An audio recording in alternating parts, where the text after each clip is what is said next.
नमस्कार दोस्तों। जैसा कि आप सभी जानते हैं, हाल ही में रूस के राष्ट्रपति व्लादिमीर पुतिन भारत दौरे पर आए थे। इस विजिट के दौरान कई बड़े ऐलान तो हुए ही हैं, लेकिन सबसे ज्यादा चर्चा उस बयान की हो रही है जो पुतिन ने इंडिया को लेकर दिया है। उन्होंने साफ तौर पर कहा है कि भारत के साथ अपने स्पेशल प्रिविलेज्ड रिलेशन को बचाए रखने के लिए वे कोई भी कदम उठाने के लिए तैयार हैं। यहाँ तक कि उन्होंने ये भी कहा कि जरूरत पड़ी तो वे किसी के भी खिलाफ जा सकते हैं।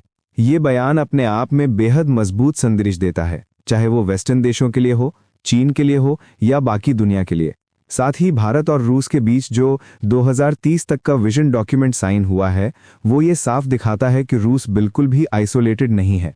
दुनिया की सबसे बड़ी लोकतंत्र इंडिया आज भी रूस के साथ मजबूती से खड़ा है। पुतिन ने यहाँ कहा कि भारत में एक सोच है, बिल्ड टुगेदर ग्रो टुगेदर, और वही सोच भारत रूस दोस्ती में भी दिखाई देती है। उन्होंने भरोसा दिलाया कि वे हर वो कदम उठाएंगे जिससे दोनों देशों के रिश्ते मजबूत रहें और आगे बढ़ते रहें। जबकि इस समय वेस्टर्न मीडिया लगातार ये दिखाने की कोशिश कर रही है कि रूस अकेला पड़ गया है, लेकिन ये दृश्य जहां दुनिया की सबसे बड़ी डेमोक्रेसी रूस के राष्ट्रपति का स्वागत कर रही है, अपने आप में बहुत बड़ा मैसेज है। ये विजिट साबित करती है कि इंडिया रशिया रिलेशन सिर्फ कूटनीति नहीं बल्कि भरोसे, साझेदारी और पारस्परिक सम्मान पर खड़े हैं। रशिया के लिए भी और राष्ट्रपति व्लादिमीर पुतिन के लिए भी ये समय काफी अहम है। वेस्टर्न देशों को लग रहा था कि भारत अब रशिया से दूर हो रहा है। उन्हें ये भी लगता था कि चीन रशिया के साथ ज्यादा नजदीक हो रहा है। इसी बीच अमेरिका ने भी भारत पर दबाव बढ़ाना शुरू कर दिया था, टैरिफ बढ़ाने जैसे कदम उठाकर। लेकिन अब हालात बिल्कुल साफ दिख रहे हैं। पुतिन ने खुलकर कहा कि चीन हमारे लिए प्राथमिकता नहीं है, हमारे लिए सबसे जरूरी देश भारत है, और भारत के साथ रिश्तों को सुरक्षित रखने के लिए वो किसी भी हद तक जा सकते हैं। ये बयान स्ट्रैटेजिक रूप से बहुत बड़ा है, क्योंकि कुछ समय पहले चीन ने खुद कहा था कि वो चाहता है रूस यूक्रेन युद्ध चलता रहे, ताकि युद्ध की स्थिति में वो रूस के अंदर अपने फायदे सुरक्षित रख सके। ये बात एक वायरल वीडियो में भी सामने आई थी। इससे साफ पता चलता है कि चीन रशिया का भला नहीं चाहता, वो सिर्फ अपना लाभ देखता है। इसी कारण रूस अब चीन से दूरी बनाकर भारत के साथ मजबूत और भरोसेमंद रिश्ते बढ़ाना चाहता है। यही वजह है कि दोनों देशों ने मिलकर 2030 तक का विजन डॉक्यूमेंट साइन किया और कई बड़े कदमों का ऐलान किया। सबसे पहले दोनों देश इस बात पर सहमत हैं कि आतंकवाद दोनों के लिए बड़ी चुनौती है और इसे मिलकर खत्म करना ही आगे का रास्ता है। ये सब दिखाता है कि रूस और भारत का रिश्ता सिर्फ स्टेटमेंट्स पर नहीं बल्कि गहरी समझ, भरोसे और साझा हितों पर खड़ा है।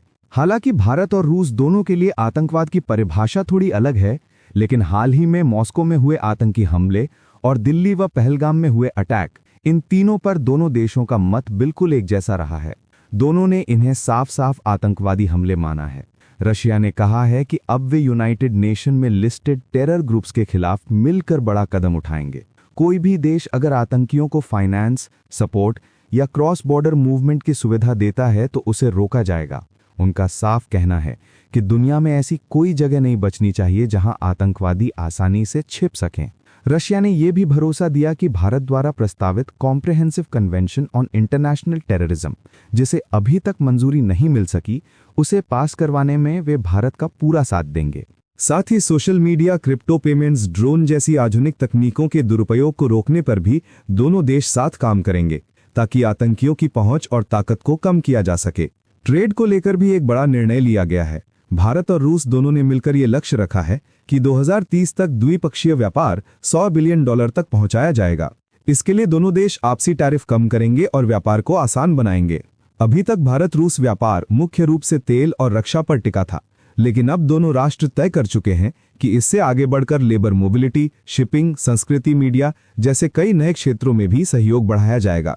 ये दिखाता है कि दोनों देश सिर्फ वर्तमान नहीं बल्कि भविष्य को भी मजबूत बनाने की दिशा में साथ साथ कदम बढ़ा रहे हैं। जब हम ऑयल और डिफेंस ट्रेड की बात करते हैं तो ज्यादातर लोगों के दिमाग में यही आता है कि रूस भारत को ज्यादा सामान बेचता है और भारत का रूस को एक्सपोर्ट काफी कम है। लेकिन अब इस स्थिति को बदलने की दिशा में बड़ा कदम उठाया जा रहा है। भारत के एक्सपोर्ट को $5 बिलियन से बढ़ाकर $35 बिलियन तक ले जाने का लक्ष्य रखा गया है। तेल सप्लाई को लेकर भी महत्वपूर्ण बयान आया है। हाल ही में अमेरिका ने कुछ रशियन कंपनियों पर पाबंदियां लगा दी थीं, जिसकी वजह से भारत को तेल खरीदने में दिक्कतें आने लगी थीं। लेकिन अब रूस ने साफ कहा है कि वे हर हाल में भारत को तेल की सप्लाई जारी रखेंगे और ग्लोबल एनर्जी मार्केट को स्थिर बनाए रखेंगे। इसी के लिए रूस ने 3 नई शेल कंपनियां भी बना दी हैं, जिनके जरिए भारत को बिना रुकावट तेल भेजा जा सकेगा। डिफेंस और स्ट्रैटेजिक क्षेत्रों में भी दोनों देश पहले से ज्यादा मजबूत साझेदारी बनाएंगे। भारत और रूस मिलकर संयुक्त मिलिट्री एक्सरसाइज करेंगे और अंतर्राष्ट्रीय स्तर पर भी कई भूमिकाएं साथ निभाएंगे।